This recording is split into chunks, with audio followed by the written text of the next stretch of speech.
ओम शांति। 7 अगस्त 2024 के ईश्वरीय महावाक्य हैं। आज की साकार मुरली का सार। मीठे मीठे प्यारे प्यारे श्री बाबा ने कहा, मीठे बच्चे, याद की यात्रा से ही तुम्हारी कमाई जमा होती है। तुम घाटे से फायदे में आते हो, विश्व के मालिक बनते हो। प्रश्न मुरली का, सत का संग तारे कुसंग बोरे, इसका अर्थ क्या है? उत्तर में बाबा ने कहा, जब तुम बच्चों को सत का संग अर्थात बाप का संग मिलता है, तब तुम्हारी चढ़ती कला हो जाती है। रावण का संग कुसंग है, उसके संग से तुम नीचे गिरते हो, अर्थात रावण तुम्हें डुबोता है, बाप पार ले जाता है। बाप की भी कमाल है, जो सेकंड में ऐसा संग देते जिससे तुम्हारी गति सदगति हो जाती है, इसलिए उसे जादूगर भी कहा जाता है। ओम शांति। बच्चे याद में बैठे थे, इसको कहा जाता है याद की यात्रा। बाप कहते हैं, योग अक्षर काम में ना लाओ, बाप को याद करो। वह है आत्माओं का बाप, परमपिता पतित पावन। उस पतित पावन को ही याद करना है। बाप कहते हैं, देह के सब संबंध छोड़ एक बाप को याद करो। कहते हैं ना, आप मुए मर गई दुनिया। देह सहित देह के जो भी संबंध आदि देखने में आते हैं, उनको याद नहीं करो, एक बाप को ही याद करो, तो तुम्हारे पाप जल जाएंगे। तुम जन्म जन्मांतर की पाप आत्माएं हो ना, यह है ही पाप आत्माओं की दुनिया। सतयुग है पुण्य आत्माओं की दुनिया। अब बाबा समझाते हैं कि अब पाप सब कटकर पुण्य कैसे जमा हो, बाप की याद से ही जमा होंगे। बाप की याद से ही बाबा कहते हैं, सारे पुराने हिसाब किताब पाप जितने भी आपके द्वारा जाने अनजाने किए, बाप की याद से बाबा कहते हैं सब कट जाएंगे, है ना। तो पाप काटेश्वर भी कहते हैं ना, तो बाबा कहते हैं सतयुग है पुण्य आत्माओं की दुनिया। अब बाप आए हैं तो उनकी याद से पाप सब कटकर पुण्य कैसे जमा होगा? बाप की याद से ही जमा होंगे। आत्मा में मन बुद्धि है ना, तो आत्मा को बुद्धि से याद करना है। बाप कहते हैं, तुम्हारे जो भी मित्र संबंधी हैं, उन सबको भूलो, वह सब एक दो को दुख देते हैं। एक पाप करते हैं जो काम कटारी चलाते हैं, दूसरा पाप फिर क्या करते हैं, जो बाप स्वर्ग का सदगति दाता है, बच्चों को बेहद का सुख देते हैं, अर्थात स्वर्ग का मालिक बनाते हैं, उसे सर्वव्यापी कह देते हैं। यह पाठशाला है, तुम आए हो यह पढ़ने, यह लक्ष्मी नारायण है तुम्हारी एम ऑब्जेक्ट, और कोई ऐसे कह ना सके। तुम जानते हो, अभी हमको पवित्र दुनिया का मालिक बनना है। हम ही विश्व के मालिक थे, पूरे 5000 वर्ष हुए देवी देवता विश्व के मालिक है ना। कितना उच्च पद है, जरूर यह बाप ही बनाएंगे। बाप को ही परमात्मा कहते हैं, उनका असल नाम है शिव। फिर बहुत नाम रख दिए हैं, जैसे बॉम्बे में बाबुलनाथ का मंदिर है, अर्थात कांटों के जंगल को फूलों का बगीचा बनाने वाला है। नहीं तो उनका असली नाम एक ही शिव है। इनमें प्रवेश करते हैं तो भी नाम शिव ही है। तुमको इन ब्रह्मा को याद नहीं करना है, यह तो देहधारी है। तुमको याद करना है विदेही को, तुम्हारी आत्मा पतित बनी है, उनको पावन बनाना है।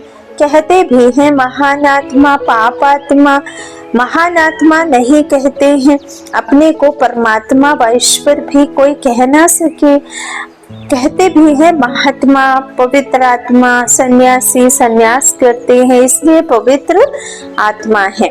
बाप ने समझाया है, वह भी सभी पुनर्जन्म लेते हैं, देहधारियों को पुनर्जन्म जरूर लेना पड़ता है, विकार से जन्म ले, फिर जब बड़े बालिक बन जाते हैं तो संन्यास कर लेते हैं। देवताएं तो ऐसे नहीं करते, वह तो एवं पवित्र हैं। बाप अभी तुमको आसुरी से देवी बनाते हैं, देवी गुण धारण करने से देवी संप्रदाय बनेंगे। देवी संप्रदाय रहते हैं सतयुग में, आसुरी संप्रदाय रहते हैं कलयुग में, अभी है संगम युग। अब तुमको बाप मिला है, कहते हैं अब तुमको फिर देवी संप्रदाय बनना है जरूर। तुम यहाँ आए ही हो देवी संप्रदाय बनने। देवी संप्रदाय वालों को अथाह सुख है। इस दुनिया को कहा जाता है हिंसक, देवताएं हैं अहिंसक। बाप कहते हैं मीठे मीठे रूहानी बच्चों, बाप को याद करो। तुम्हारे जो गुरु लोग हैं वह भी सब देहधारी हैं। अभी तुम आत्माओं को परमात्मा बाप को याद करना है। सुख तब मिलेगा जब तुम पुण्य आत्मा बनेंगे। 84 जन्मों के बाद ही तुम पाप आत्मा बन जाते हो। अभी तुम पुण्य जमा करते हो योग बल से, पापों को खत्म करते हो। इस याद की यात्रा से ही तुम विश्व के मालिक बनते हो। तुम विश्व के मालिक थे तो सही ना, वह फिर कहाँ गए यह भी बाप ही बताते हैं। तुमने 84 जन्म लिए, सूर्यवंशी चंद्रवंशी बने। कहते भी हैं भक्ति का फल भगवान देते हैं। भगवान कोई देहधारी को नहीं कहा जाता है, वह है ही निराकार शिव। उनकी शिवरात्रि मनाते हैं तो जरूर आते हैं ना, परंतु कहते हैं मैं तुम्हारे सदृश जन्म नहीं लेता हूँ, मुझे शरीर का लोन लेना पड़ता है, मुझे अपना शरीर नहीं है। अगर होता तो उनका नाम होता, ब्रह्मा नाम तो इनका अपना है, इसने संन्यास किया तब नाम ब्रह्मा रखा है। तुम तो ब्रह्मा कुमार कुमारियां हो, ब्रह्मा कुमार कुमारियां नहीं तो ब्रह्मा कहाँ से आया?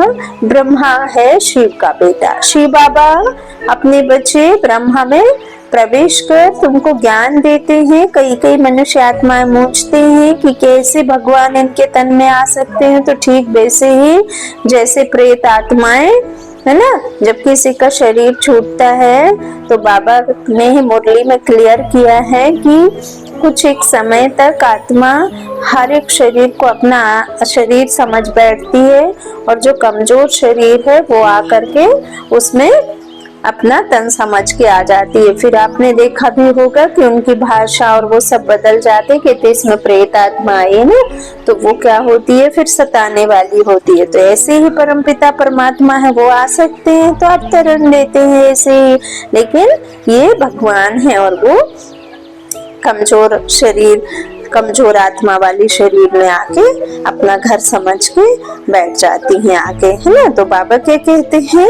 ब्रह्मा कुमार कुमारियां नहीं तो ब्रह्मा कहाँ से आया? ब्रह्मा है शिव का बेटा। शिव बाबा अपने बच्चे ब्रह्मा में प्रवेश कर तुमको ज्ञान देते हैं। ब्रह्मा विष्णु शंकर भी इनके बच्चे हैं। निराकार बाप के सब बच्चे निराकार हैं। आत्मा यहाँ आकर शरीर धारण कर पाठ बजाती है। बाप कहते हैं मैं आता ही हूँ पतितों को पावन बनाने। तो बाबा है ही पतितों का पावन बनाने के लिए आते हैं, तो मैं इस शरीर का लोन लेता हूँ। श्री भगवानुवाच है ना, श्री कृष्ण को तो भगवान नहीं कह सकते, भगवान तो एक ही है।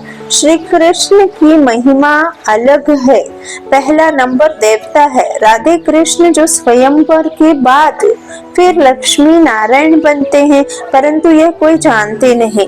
राधे कृष्ण का किसको भी पता नहीं है, वह फिर कहाँ चले जाते हैं।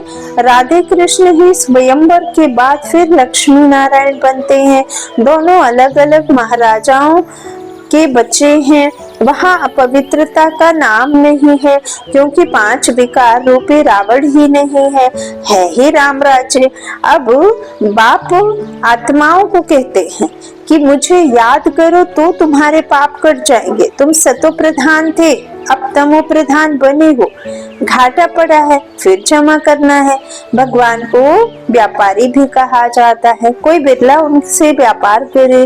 जादूगर भी उनको कहते हैं, कमाल करते हैं जो सारी दुनिया की सदगति करते हैं, सबको मुक्ति जीवन मुक्ति देते हैं। जादू का खेल है ना,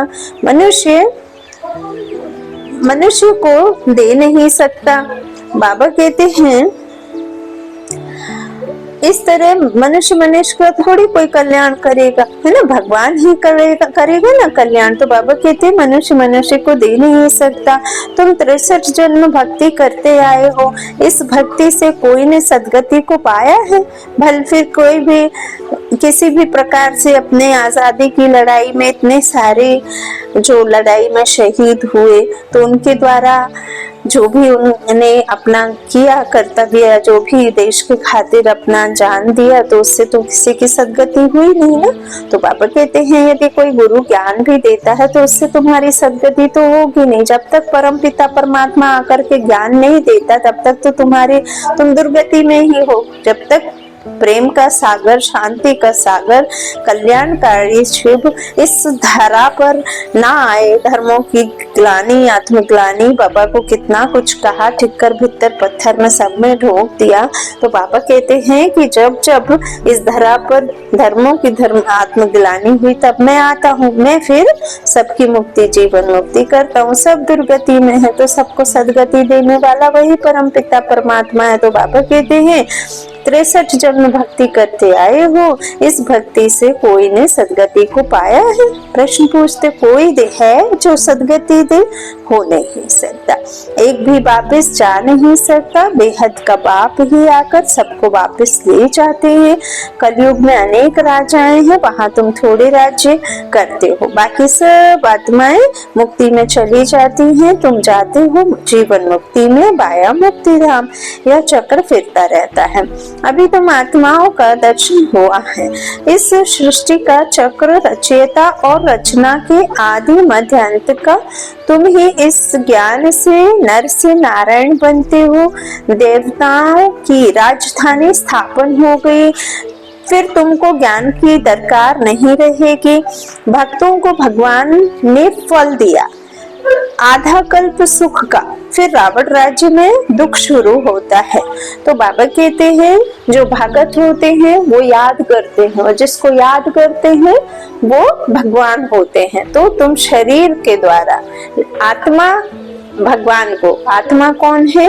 भक्त है, किसकी? परमात्मा की, है ना। तो हम सब सीताएं उस निराकार राम को पुकारती हैं, है ना, शांति के सागर को। आत्मा का स्वरूप निजगुण निज स्वस्वरूप है ही शांति। तो शांति का सागर हम बच्चों का भगवान है। तो भक्तों को भगवान ने फल दिया आधा कल्प सुख का, और फिर रावण राज्य में आकर तुम दुख में आए, तो रावण ने तुमको दुख दिया, वहां से शुरू हो जाता है। तो आहिस्ते आहिस्ते सीढ़ी उतरते हैं। तुम सतयुग में हो तो भी एक दिन जो बीता सीढ़ी उतरनी होती है। सतयुग में भी भल ड्रामा में बाबा कहते, लेकिन एक दिन भी गुजरा तो सीढ़ी उतरने शुरू। तुम 16 कला संपूर्ण बनते हो, फिर सीढ़ी उतरते ही रहते हो। सेकंड बाय सेकंड टिक टिक होती है, उतरते ही जाते हैं। समय बीतते बीतते इस जगह आकर पहुंचे हो, वहां भी तो ऐसे ही घड़ियां बीतती जाएंगी। हम सीढ़ी चढ़ते हैं एकदम फट से, फिर सीढ़ी उतरनी है जो मिसल। बाप कहते हैं मैं सर्व की सदगति करने वाला हूँ। मनुष्य की सदगति कर ना सके क्योंकि वह विकार से पैदा होते हैं, पतित हैं। वास्तव में श्री कृष्ण को ही सच्चा महात्मा कह सकते हैं। यह महात्मा लोग तो फिर भी विकार से जन्म ले फिर संन्यास करते हैं। वह तो है देवता। देवताएं तो सदैव पवित्र हैं, उनमें कोई विकार होता नहीं। उनको कहा ही जाता है निर्विकारी दुनिया, इसको कहा जाता है विकारी दुनिया, नो प्योरिटी। चलन कितनी खराब है, देवताओं की चलन तो बड़ी अच्छी होती है, सब उनको नमस्ते करते हैं। कैरेक्टर सुनोगे अच्छे हैं तब तो अपवित्र मनुष्य उन पवित्र देवताओं के आगे माथा टेकते हैं, मूर्तियों के सामने जाते हैं माथा टेकते हैं, ना, क्योंकि वो उस समय थे, अब नहीं है, अभी वापस बन रहे, उनमें चैतन्यता, शक्ति, आत्मा नहीं है। तो बाबा कहते हैं वो जड़ चित्र हैं, वो होकर गए, है ना। तो अपवित्र मनुष्य पवित्र देवताओं के सामने आगे माथा टेकते हैं और हम भूल भी जाते हैं कि हम ही थे और हम फिर पूज्य से पुजारी बनते। तो अभी तो लड़ना झगड़ना क्या क्या लग पड़ा है, बड़ा हंगामा है। अभी तो रहने की भी जगह नहीं, चाहते हैं मनुष्य कम हो। अब इस संसार में बाबा कहते हैं सबसे पहले छोटा झाड़, संसार उतना का ही उतना है, लेकिन इस संसार में ड्रामा के पार्ट में जो आदि में मनुष्य आत्माएं आती हैं वो बहुत कम होती हैं। धीरे धीरे धीरे धीरे धीरे ये कल्प पूरा होते होते पूरा परम धाम की आत्माएं देह ले लेती हैं, लेकिन फिर भी बाबा कहते पृथ्वी उतनी ही रहती है। इसी वजह से दुनिया में धीरे धीरे धीरे धीरे फिर बाय प्लॉट देखो कितना कुछ हो गया, अनेक अनेक धर्म आए, मनुष्यों की जनसंख्या संख्या बढ़ी, तो फिर घर बार बने, जंगल उज गए, फिर कितना कुछ देखो, कितना सारा दुनिया बन गई है ना। तो ये बाबा कहते इस तरह से आखिरी में होता है, तो मनुष्य पहले कम होते हैं ना, परंतु यह तो बाप का ही काम है ना। अब ये सब जो खत्म होना है, अनेक से एक में परिवर्तन होना है, शांति की दुनिया बस आनी है, विकारी से निर्विकारी दुनिया आनी है, तो अनेक का नाश और एक का स्थापना। तो बाबा कहते यह भी कार्य किसका है, बाबा का। तो बाबा कहते हैं इस तरह से अभी तो रहने की भी जगह नहीं है, चाहते हैं मनुष्य कम हो, परंतु यह तो बाप का ही काम है। सतयुग में बहुत थोड़े मनुष्य होते हैं, इतने सब शरीरों की होलिका हो जाती है, जो भी अभी हम इन आंखों से देख रहे हैं उनकी होलिका हो जाती है, बाकी फिर बहुत कम रहते। तो बाकी सब आत्माएं चली जाती हैं अपने स्वीट होम, तो वहां तो जगह लगती नहीं है ना आत्माओं के लिए। तो वो बाबा कहते हैं सजाएं तो नंबरवार भोगते हैं, आज चली जाती है बाकी, लेकिन नंबरवार सजाएं भी भोगते तो जरूर है। जो पूरा पुरुषार्थ कर विजय माला का दाना बनता है वह सजाओं से छूट जाते हैं। माला एक की तो नहीं होती है, जिसने उन्हों का ऐसा बनाया, बाबा कहते जिसने उन्हों को ऐसा बनाया वह फूल है। फिर है मेरू, प्रवृत्ति मार्ग है ना, तो जोड़ी की माला है, सिंगल की माला नहीं होती, सन्यासियों की माला होती नहीं, वह है निवृत्ति मार्ग वाले, वह प्रवृत्ति मार्ग वालों को ज्ञान दे न सके, पवित्र बनने के लिए उनका है हद का सन्यास, वह है हठ योगी, यह है राजयोग। राजाई प्राप्त करने के लिए बाप तुमको यह राजयोग सिखलाते हैं। बाप हर 5000 वर्ष बाद आते हैं, आधा कल्प फिर बाबा कहते हैं क्या करोगे, आधा कल्प तुम राजाई करते हो सुख में, फिर रावण राज्य में आहिस्ते आहिस्ते तुम दुखी हो जाते हो। इसको कहा जाता है सुख दुख का खेल। तुम पांडवों को जीत पहनाते हैं, अब तुम हो पंडित, घर जाने की यात्रा कराते हो, वह यात्राएं तो मनुष्य जन्म जन्मांतर करते आए हैं, अब तुम्हारी यात्रा है घर जाने की। बाप आकर सबको मुक्ति जीवन मुक्ति का रास्ता बताते हैं, तुम जीवन मुक्ति में बाकी सब मुक्ति में चले जाएंगे। हाहाकार के बाद फिर जय जयकार हो जाती है। अभी है कलयुग का अंत, आफतें तो बहुत आने की हैं। फिर उस समय बाबा कहते हैं क्या होगा उस समय, तुम याद की यात्रा में रह नहीं सकेंगे क्योंकि हंगामा बहुत हो जाएगा। इसलिए बाप कहते हैं अब याद की यात्रा को बढ़ाते जाओ तो पाप भस्म हो जाए और फिर जमा भी करो, सतो प्रधान तो बनो। बाप कहते हैं मैं हर कल्प के पुरुषोत्तम संगम युग पर आता हूँ। यह तो बहुत छोटा सा ब्राह्मणों का युग है, ब्राह्मणों की निशानी छोटी होती है, ब्राह्मण देवता क्षत्रिय वैश्य शूद्र, यह चक्र फिरता ही रहता है। ब्राह्मणों का बहुत छोटा कुल होता है। इस छोटे से युग में बाप आकर तुमको पढ़ाते हैं। तुम बच्चे भी तो स्टूडेंट भी हो, हाँ तुम बच्चे भी हो तो स्टूडेंट भी हो। फॉलोअर्स भी हो, है ना, टीचर बन पढ़ाते भी हो, बाप से सुनकर सुनाते भी हो, तो एक के ही है। ऐसा कोई मनुष्य होता नहीं जो बाप भी हो, शिक्षा देने वाला टीचर भी हो, सृष्टि के आदि मध्य अंत का ज्ञान देता हो, ऐसा कोई है दुनिया में? तो फिर समय में बाबा क्या कहते, फिर साथ में भी ले जाए, ऐसा होगा कोई? बाबा आते हैं, टीचर बन पढ़ाते हैं, सतगुरु बन सतमार्ग दिखा करके सबकी सदगति कराते हैं, है ना। बाबा कहते हैं और सृष्टि के आदि मध्य अंत का ज्ञान भी देते हैं, पिता बन पालना भी दे रहे हैं ब्राह्मण बच्चों को। तो बाबा कहते हो ऐसा कोई होगा जो इतना सब कुछ करने के बाद साथ ले जाए? ऐसा कोई मनुष्य हो ना सके। यह बातें अभी तुम समझते हो। सतयुग में भी पहले पहले बहुत छोटा झाड़ होता है, बाकी सब शांति धाम में चले जाएंगे। बाप को कहा जाता है सर्व का सदगति दाता। बाप को बुलाते हैं, हे पतित पावन बाबा आओ। दूसरी तरफ फिर कहते हैं परमात्मा कुत्ते बिल्ली पत्थर ठिक्कर भित्तर सब में होते हैं। बेहद के बाप का उपकार करते हैं। बाप जो विश्व का मालिक बनाते हैं उनको डिफेम करते हैं। इसे ही कहा जाता है रावण का संग दोष। सत का संग तारे को संग डूबो। रावण सा राज्य शुरू होता है तो तुम गिरने लग पड़ते हो। अब बाप आकर के तुम्हारी चढ़ती कला करते हैं, बाप आकर मनुष्य को देवता बनाते हैं तो सर्व का भला हो सक जाता है। अभी तो यहाँ सब यहाँ है, बाकी जो भी रहे हुए हैं वह आते रहते हैं। जब तक निराकारी दुनिया से सब आत्माएं आ जाएंगे, जब तक निराकारी दुनिया से उस नगरी से सब आत्माएं नीचे आ जाएंगी, तब तक तुम इम्तिहान में भी नंबरवार पास होते जाएंगे। इनको कहा जाता है रूहानी कॉलेज। रूहानी बाप रूहानी बच्चों को पढ़ाने आते हैं।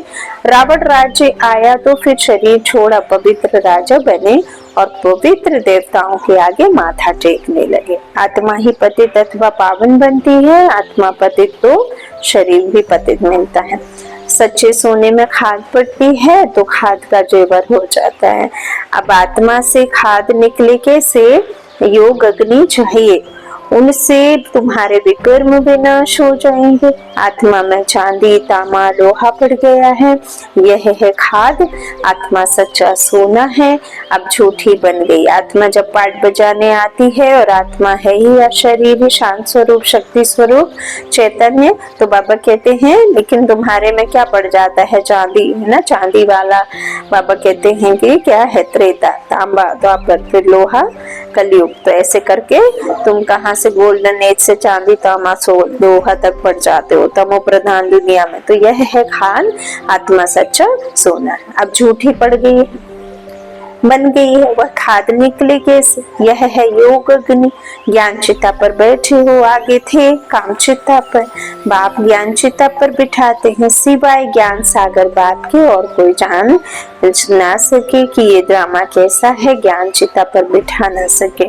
मनुष्य भक्ति मार्ग में कितनी पूजा करते रहते हैं, लेकिन किसको जानते नहीं। अभी तुम सबको जान गए हो, तुम सब देवता बनते हो तो फिर पूजा की बात ही खत्म हो जाती है। जब रावण राज्य शुरू होता है तब भक्ति शुरू होती है। अच्छे मीठे मीठे सिक्के दे बच्चों प्रति माता पिता बाप दादा का याद प्यारो गुड मॉर्निंग। रूहानी बाप की रूहानी बच्चों को नमस्ते। हम रूहानी बच्चों की रूहानी माता पिता बाप दादा को याद प्यारो गुड मॉर्निंग। धारणा के लिए मुख्य सार है। पहला बाबा ने कहा सजाओं से मुक्त होने के लिए विजय माला का दाना बनने का पुरुषार्थ करना है। रूहानी पंडा बन सबको शांति धाम घर की यात्रा करानी है। दूसरा, याद की यात्रा को बढ़ाते बढ़ाते सब पापों से मुक्त हो जाना है। योग अग्नि से आत्मा को सच्चा सोना बनाना है, सतो प्रधान बनना है।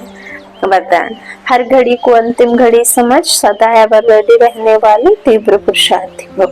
अपनी अंतिम घड़ी का कोई भरोसा नहीं है, इसलिए हर घड़ी को अंतिम घड़ी समझते हुए एवर रेडी रहो। एवर रेडी अर्थात तीव्र पुरुषार्थी। ऐसे नहीं सोचो कि अभी तो विनाश होने में कुछ टाइम लगेगा फिर तैयार हो जाएंगे। नहीं, हर घड़ी अंतिम घड़ी है, इसलिए सदा निर्मोही निर्विकल्प निर्व्यर्थ व्यर्थ भी नहीं तब कहेंगे एवर रेडी। कोई भी कार्य रहे हुए हो लेकिन अपनी स्थिति सदा उपराम हो, जो होगा वो अच्छा होगा।